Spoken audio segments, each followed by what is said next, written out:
When I was growing up, there was a fellow in my town named Richard Jones. He's a little guy. Mean, nasty little man. He's very rude, criticized everybody, had a quick temper, lashed out. I was working in an automobile service department, and he'd bring his car in for service, and basically I would try to avoid him because he was just always uncomfortable to be around. Richard fixed water towers, repaired them. He'd drain the water from them, he'd go inside, and he would weld where they might be leaking. Well, one day he was inside a water tower and he was doing his welding, and something happened with his support system. He fell and hit his head. He was unconscious for 3 or 4 days.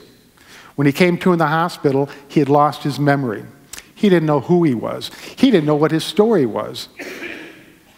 Well, people that knew him felt sorry for him, so they came to visit him. And they treated him with compassion, and they treated him with love, and they treated him with kindness.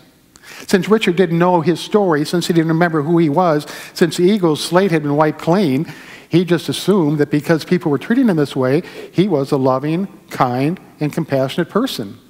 And that's what he became. He became that loving, kind person. And he never went back. Now, he did begin to retain some of his memory, or regain it, and he began to remember relatives, but he always stayed that kind, loving person. You see, he took his identity and lost it and started to build a new one. Now, the only reason I bring that up is you don't have to get conked on the head to establish a new identity. If that'll help. But we're inside this story about who we are, what we are, and how we are supposed to live our lives, and our source of direction is coming directly from the ego. We can just as easy step out of the story and observe it, especially when things start to go a little bit out of control, when you're feeling really, really angry, or really, really anxious, or really, really fearful, or when you have a sense of jealousy or great resentment towards another person. Any of those feelings that hurt you inside, remember that's all part of your story. It's all part of how you're reacting to it. It's all part of how you're relating to your life. But in that moment, you can step outside of the story and go to the inner wisdom, the soul self, and just observe it. How am I feeling right now? What is really going on?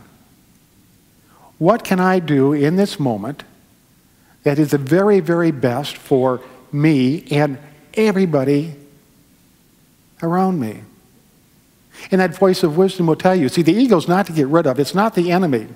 The ego is just immature. And the deeper self, the soul self, needs to move into the story, take the ego, embrace it, and say, I'm going to help you. We're going to grow. We're going to learn. We're going to decide the best way to relate to the world around us, and we're going to start treating ourselves with love. It's just as simple as that.